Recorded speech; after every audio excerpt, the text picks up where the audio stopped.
어둠 속 헤매이던 내 영혼 갈 길 몰라 방황할 때에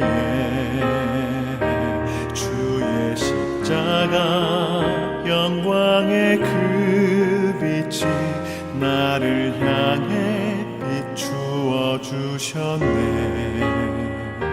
주홍빛보다 더 붉은 내 죄 그리스도의 피로 씻기어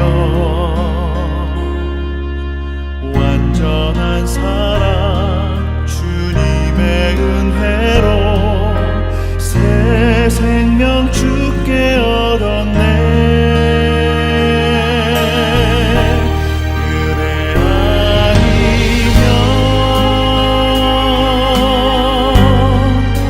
서지 못하네.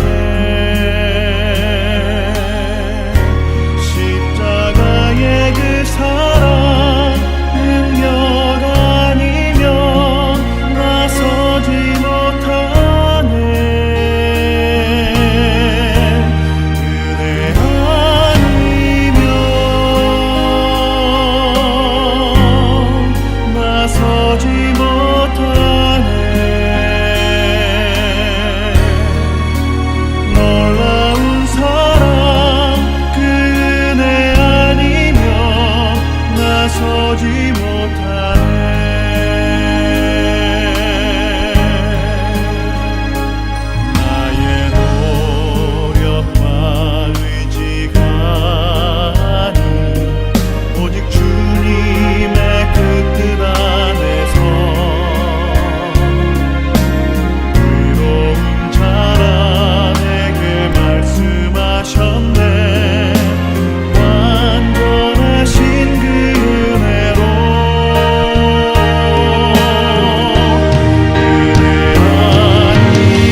나 표현하리라.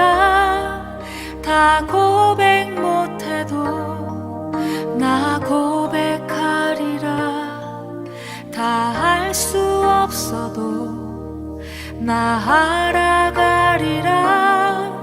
다 닮지 못해도 나 닮아가리라. 다 표현 못해도 나 표현하리라. 다 고백 못해도 나 고백하리라.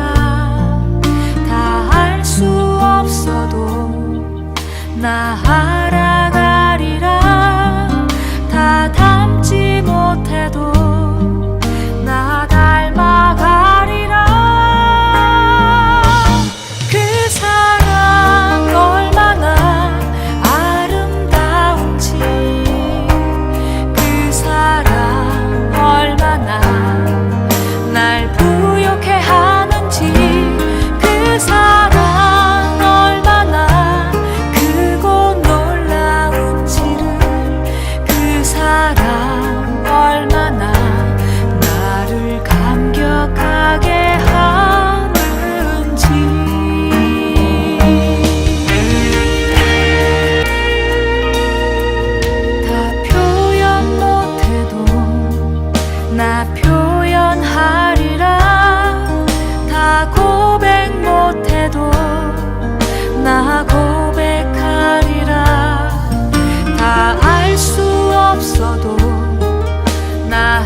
주님의 심장을 주님의 시선을 가진 자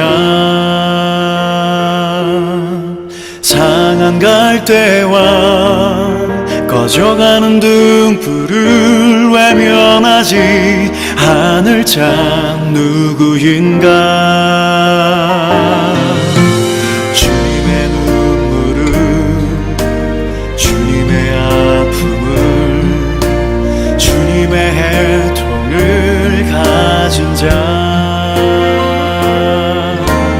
이 땅을 향하신 주님의 마음을 가진 자 누구인가.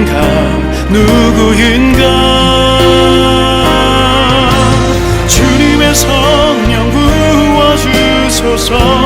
굳은 마음 제하시고 이 땅을 향한 주의 애끓는 마음 부사 무너진 교회 회복시키고 주 오실 길 예비하는 하나님의 사랑 그 마음 가진 자 주님의 마음에 합한 자로 세워주소서.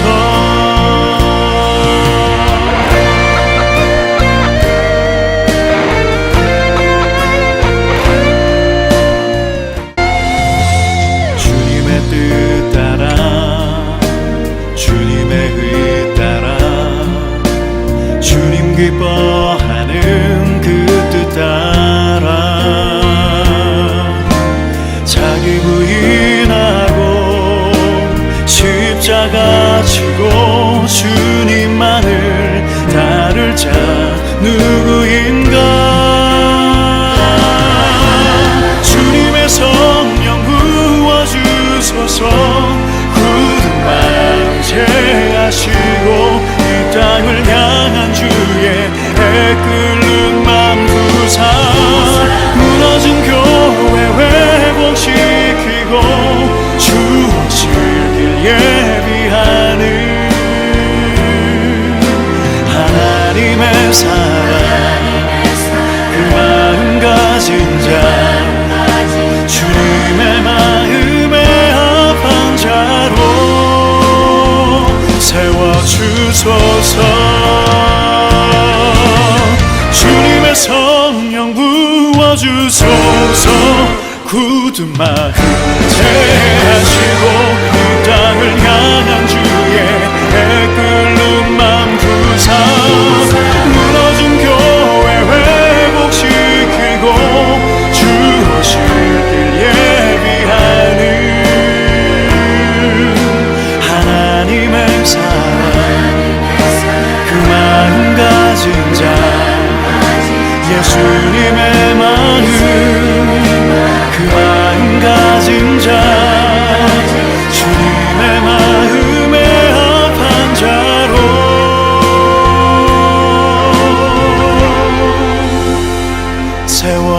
세워주소서.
오늘 함께 묵상할 말씀은 잠언 17장 13절로 20절 말씀입니다. 13절 누구든지 악으로 손을 갚으면 악이 그 집을 떠나지 아니하리라.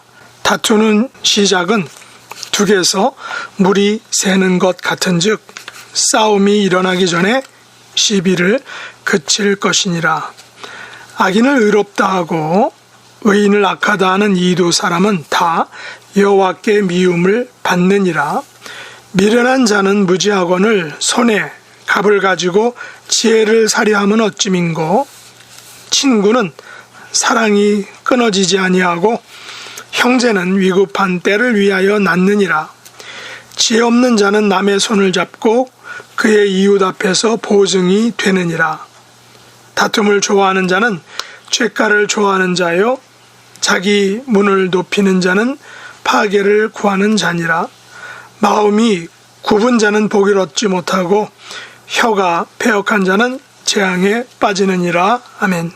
오늘 말씀의 제목은 악으로 손을 갚지 말라입니다. 오늘 말씀은 악으로 손을 갚는 자가 받게 될 것에 대해서 잠언 기자는 여러 가지를 교훈하고 있습니다. 제자인 솔로몬은 13절에서 누구든지 악으로 손을 갚으면 악이 그 집을 떠나지 아니하리라 라고 교훈합니다. 사실 이 잠언 말씀의 적절한 이해는 잠언 기자의 아버지인 다윗 왕의 삶을 통해 확연히 나타납니다. 사무엘상 25장 21절에 의하면 다윗은 마온 사람 나발에게 이런 말을 했습니다. 다윗이 이미 말하기를 내가 이자의 소유물을 광야에서 지켜 그 모든 것을 하나도 손실이 없게 한 것이 진실로 허사라.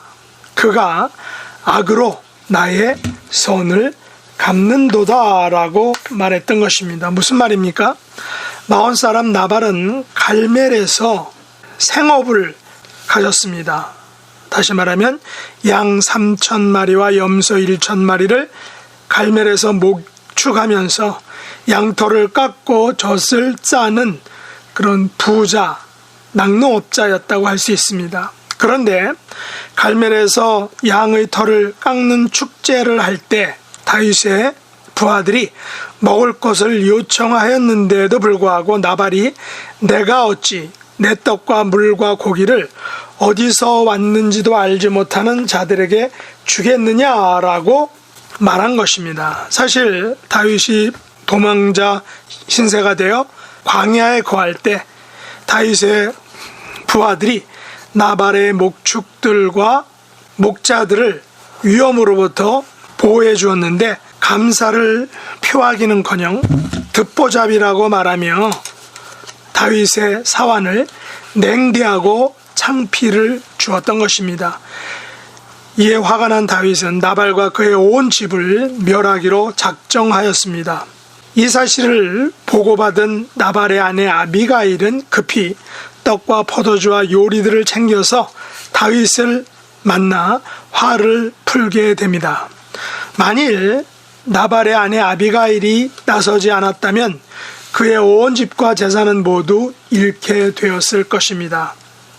나발은 다윗의 일행들로부터 보호와 보살핌을 은혜를 받았으면서도 그것을 악으로 갚으려 했다가 그의 온 집이 멸문지화를 당할 위기를 맞았던 것입니다. 다행히 그의 아내 아비가일의 지혜로운 행동으로 그 화가 면한 것입니다. 이 사실을 잘 알았던 잠언 기자인 솔로몬은 누구든지 악으로 손을 갚으면 악이 그 집을 떠나지 아니하리라 라는 엄청난 교훈을 남긴 것입니다. 이에 연장선상인 다윗의 충직한 부하였던 햇사람 우리아를 전장에서 의도적으로 죽인 사건은 악으로 손을 갚으면 악이 그 집을 떠나지 아니하는 대표적인 예가 된 것을 볼 수 있습니다. 이 사건의 발단은 다윗이 우리아의 아내 밧세바와 간음 사건이 일어난 후 밧세바가 임신을 하자 그것을 무마하는 과정에서 생긴 그런 살인 교사 사건이었던 것입니다. 다윗은 비겁하게도 자신의 죄를 덮기 위해 우리아를 전장에서 급히 불렀지만 자기의 계획대로 되지 않자 우리아를 다시 전장으로 보내서 의도적으로 적들에 의해 죽임을 당하도록 살인을 교사한 것입니다. 이 일로 인하여 간음으로 생긴 아들은 금방 죽고 후일에 자신의 딸 다말이 이복 오빠인 암논에게 강간을 당하게 되고, 이 일로 다말의 친오빠인 압살롬이 암논을 죽이며 결국 아버지 다윗에게 반역까지 하여 다윗은 도망쳐 다니는 처량한 신세가 되었던 것입니다. 후일 다윗은 다시 왕권을 회복하지만 이 사건으로 인하여 두 아들 암논과 압살롬을 잃는 비극을 맞게 되었던 것입니다. 이 같은 사건들은 모두 자신이 범한 죄의 결과임을 성경은 말하고 있는 것입니다. 그런 의미에서 오늘 13절 말씀, 누구든지 악으로 선을 갚으면 악이 그 집을 떠나지 아니하리라는 그 말씀이 다윗의 삶을 통해서 잘 나타난 것입니다. 우리는 법치주의 나라에 살고 있죠. 그러나 법이라는 것이 만들어질 때는 공정하게 만든다고 만들었지만 이것이 완벽하지 않기에 그 법을 이용하고 심지어 악용하는 사람들이 많다는 것입니다. 일명 법꾸라지들이 있는 것이죠. 그래서 이 세상에서 법은 공평한 세상을 위해 만들었지만 완벽한 공평과 정의를 이루지는 못하는 것 같습니다. 단지 인과응보의 원칙에 따르려는 의도에서 만든 것임에는 분명합니다. 그러나 잠언 기자는 13절에서 이렇게 단언합니다. 누구든지 악으로 선을 갚으면 악이 그 집을 떠나지 아니하리라. 잠언 기자의 이 말은 세상의 법으로는 충족시켜 줄 수 없는지 모릅니다. 그러나 하나님의 공의와 정의는 이것을 충족시켜 줄 것으로 우리는 믿는 것입니다. 이것이 또한 우리의 신앙이고 신념이고 믿음인 것입니다. 그래서 잠언 기자는 15절에서 이렇게 말합니다. 악인을 의롭다 하고 의인을 악하다 하는 이 두 사람은 다 여호와께 미움을 받느니라. 세상에서 악인과 의인을 구별하는 것은 여호와께서 하시는 일입니다. 물론 세상의 법규들도 악인과 의인을 구분하기는 합니다. 그러나 엄밀한 의미에서 의인과 악인을 구분하는 것은 하나님의 몫인 것입니다. 악인을 의롭다 하고 의인을 악하다 하는 불공정과 불의에 대해서 하나님께서 직접 심판하신다는 것입니다. 잠언 기자는 이것을 여호와께 미움을 받는다라는 말로 표현합니다. 여호와께 미움을 받는다라는 것은 소위 하나님께 찍히는 것입니다. 세상의 법 시스템은 완벽한 권선징악이 실현되지는 않습니다. 다시 말해서 세상의 법 아래에서는 종족 악인을 의롭다 하고 의인을 악하다 말하는 판결이 난다는 것입니다. 그러나 하늘 아버지 앞에서는 악인을 의롭다 하고 의인을 악하다 하는 사람들은 다 모두 하나님의 미움, 하나님의 심판이 기다리고 있는 것입니다. 하나님의 공의는 절대로 악인을 의롭다 하고 의인을 악하다 하는 이 두 사람 모두를 정죄하시고 심판하신다는 것입니다. 잠언 기자는 이를 여호와께 미움을 받는다라는 말로 표현합니다. 미움을 받는다는 것은 어느 정도의 정죄 혹은 심판일까요? 미움을 받는다는 것은 자신의 존재 자체를 부정당하는 것입니다. 인간관계에서 미움을 받게 되면 그 관계는 평생 남게 되는 것입니다. 영어 표현으로 미움을 받는다는 것을 디테스트라고 표현했는데 이것은 어떤 사람이나 사물을 매우 많이 싫어하는 것을 의미합니다. 잠언 기자는 여호와께서 이 부정의와 거짓을 매우 싫어하신다라는 사실입니다. 만일 이런 일들이 재판에서 벌어진다면 그 재판과 그 사회는 무질서와 불공평으로 인해 결국 망하게 될 것입니다. 그 애가 바로 16절에 등장합니다. 미련한 자가 손에 값을 가지고 지혜를 사려 하는 것과 같다라고 합니다. 일례로 무지한 자식을 둔 부모가 자식에게 지혜를 주려고 돈으로 지혜를 사주려고 하는 것은 불가능하다는 것입니다. 왜냐하면 지혜는 돈으로 살 수 있는 것이 결코 아니기 때문이다라는 것입니다. 물론 돈 많은 부모가 거액을 들여 자식에게 쪽집게 과외를 시켜서 좋은 점수를 내어 원하는 학교에 당장은 입학할 수 있을지 모릅니다. 그러나 자녀가 배우는 것은 지혜가 아니라 돈으로 얻은 지식 혹은 돈으로 얻은 단순한 직함이다라는 것입니다. 지혜란 돈으로만 사는 것이 결코 아니라는 것입니다. 물론 돈 많은 부모가 자식에게 돈으로 많은 경험을 시켜주고 좋은 디바이스를 제공해서 보다 하이 클래스의 경험을 줄 수는 있을 것입니다. 그러나 그것이 곧 지혜를 돈으로 살 수 있다는 말이 결코 아니다라는 것입니다. 미련한 자에게 돈은 더 나쁜 상황으로 이끄는 수단이 되는 것을 우리는 현실 세계에서 많이 보게 됩니다. 미련한 자에게 필요한 것은 무지에서 벗어나는 것입니다. 자각과 깨달음일 것입니다. 그 무지에서 벗어나는 길은 오직 지혜를 얻는 방법밖에 없다는 것입니다. 잠언 기자는 18절에서 지혜 없는 자의 예를 들고 있습니다. 지혜 없는 자는 남의 손을 잡고 그의 이웃 앞에서 보증이 되느니라. 지혜 없는 자는 쉽게 저당을 잡히거나 이웃에게 쉽게 보증을 서준다는 것입니다. 이에 대해 잠언 6장 1절로 5절에서 한 가지 팁을 알려주고 있습니다. 한번 읽어보죠. 내 아들아, 내가 만일 이웃을 위하여 담보하며 타인을 위하여 보증하였으면 내 입의 말로 내가 얽혔으며 내 입의 말로 인하여 잡히게 되었느니라. 내 아들아, 내가 내 이웃의 손에 빠졌은즉 이같이 하라.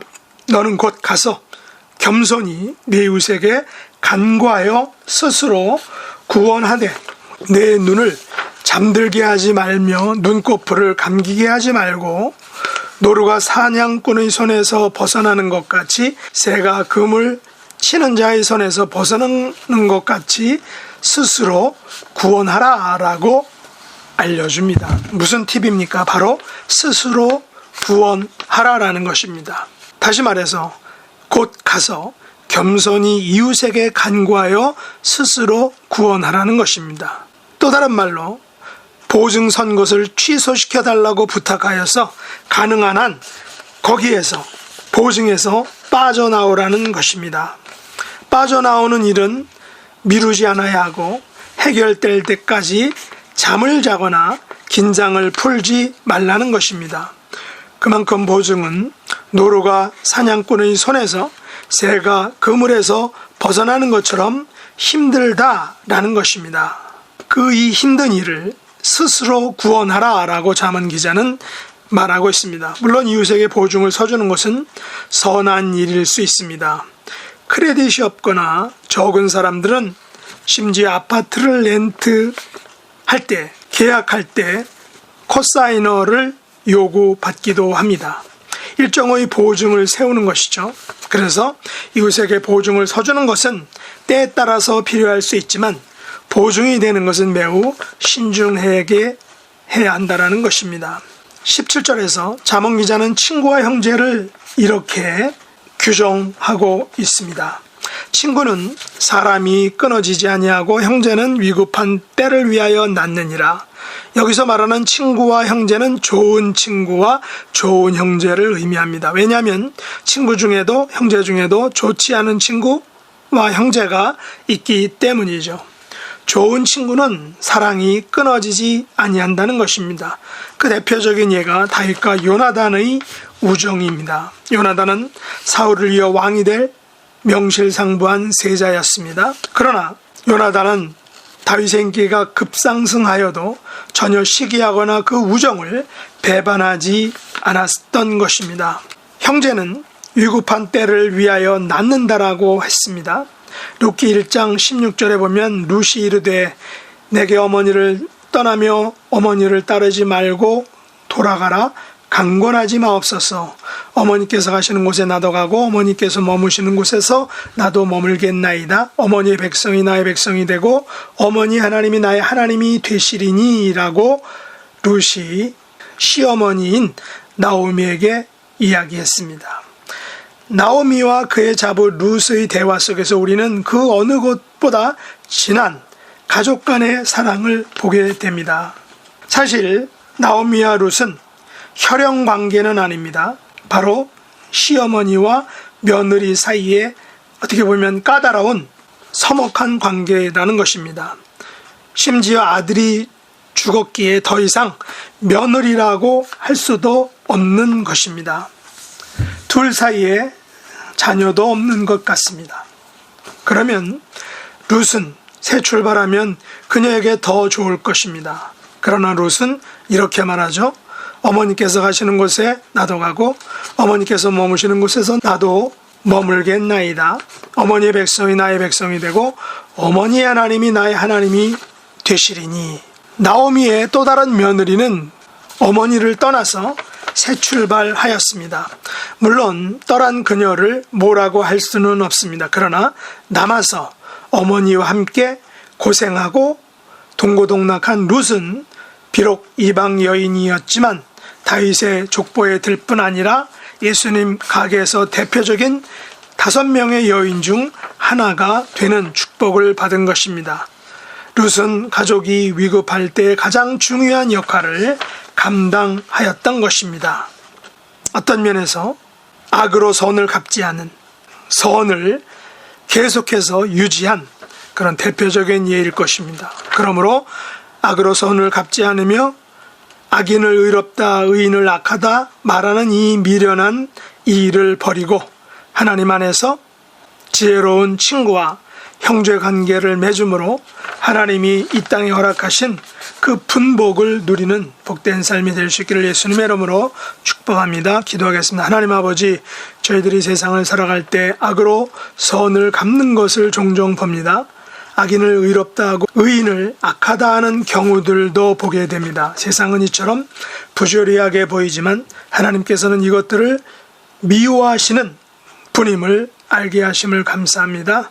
하나님 안에서 진정한 친구의 우정과 형제와 가족의 정을 나누는 분복을 누릴 수 있도록 은혜 더하여 주옵소서.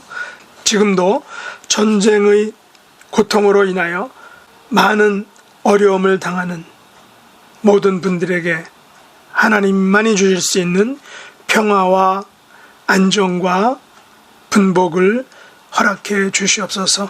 예수님의 이름으로 간절히 기도드렸나이다. 아멘. 주가 일하시네, 주가 일하시네. 주께 아끼지 않는 자에게